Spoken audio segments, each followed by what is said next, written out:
Yo, I'm RJ Oakley, and this is episode 5.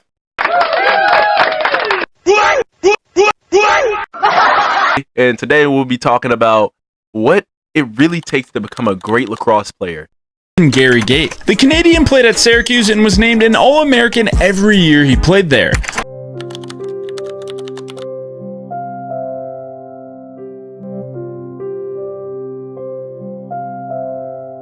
Paul Rabel. If you're any level of lacrosse fan, you probably know who Paul is. He started his lacrosse playing days at Johns Hopkins, where just like Gary Gait, he was a 4-time All-American. Not a good player, not an average player, a great player. There are differences in between all three. We all see athletes scoring goals, making highlight plays, and committing to top college programs.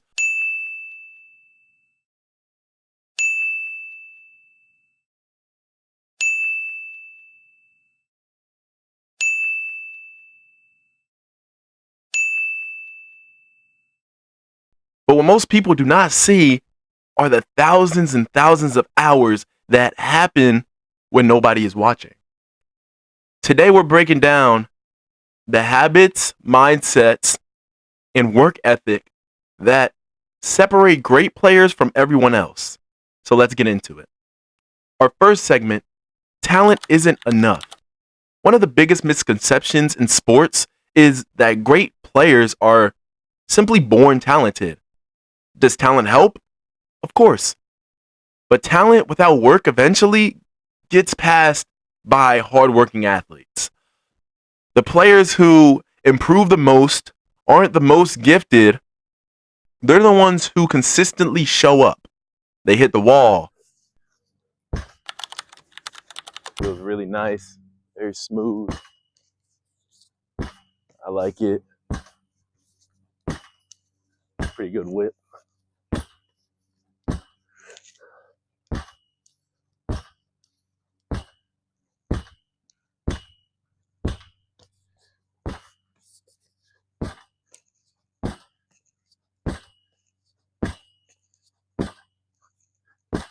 Very nice.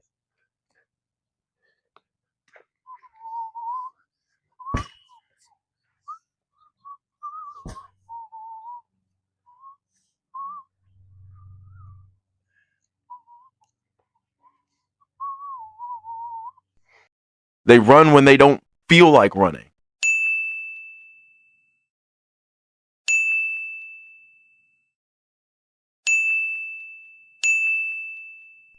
They watch film. And as you can see on this clip, to kind of break it down, it really shows how if you're inside that you need to be able to move at all times. It doesn't have to be too fast, but I could have found me an opening right here going down. They ask the questions. They look for ways to improve every single day. The difference between good and great often comes from consistency. Now for our second segment, this is on how to master the basics. Every elite player has one thing in common. They mastered the fundamentals. That means passing, catching, ground balls, footwork, and shooting mechanics. It sounds simple, but you'd be surprised how many players ignore the basics. The best players in the game still practice fundamental skills every week. Why? Because fundamentals win games. When pressure increases, players fall back on their habits. Make sure your habits are strong. Our third segment, develop a competitive mindset. Being competitive doesn't mean yelling or acting tough. It means refusing to be outworked. Great players hate losing, but they also learn from it. When they have a bad game, they don't have excuses. They ask questions. What went wrong? What can I improve? How do I get better? Every setback becomes an opportunity. That's the mindset that leads to growth. Now, segment 4, be coachable. One trait college coaches consistently look for is coachability. Can you take feedback? Can you make adjustments? Can you accept criticism without getting defensive? The fastest improving players are often the most coachable players. They understand the feedback isn't personal. It's information that helps them improve. Now, for our fifth segment, the importance of leadership. You don't need to be a captain to be a leader. Let me repeat that.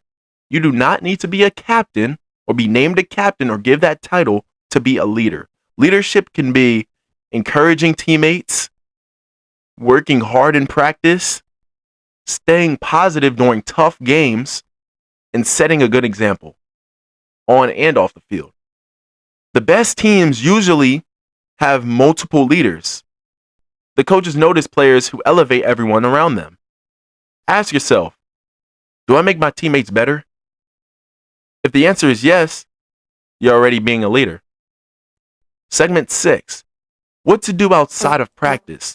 Practice alone isn't enough. If you want to separate yourself, your development cannot stop when practice ends.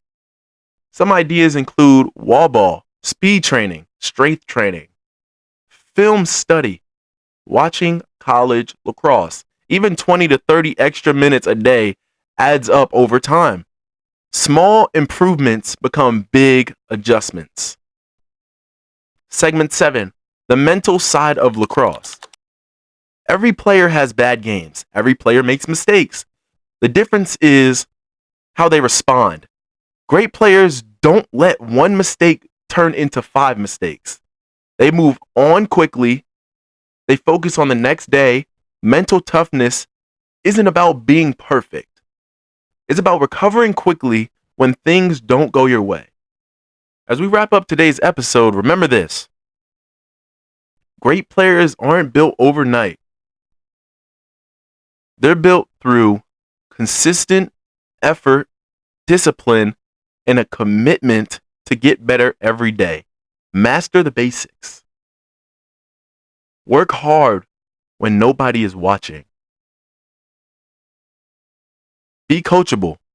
Be a great teammate and trust the process. The players who commit to those habits give themselves the best chance to reach their goals. Thanks for listening to today's episode. If you are enjoying it, share it to a teammate, friend, or coach. Like, comment, subscribe. Until next time, keep your stick in your hands. Keep working hard and keep growing the game.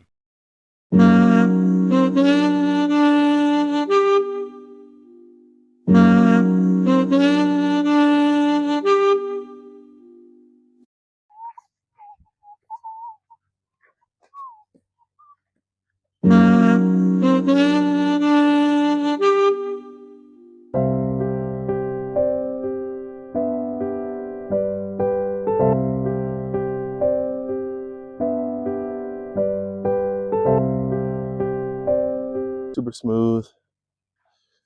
Channel feels great. Great looking head. Yeah, I did my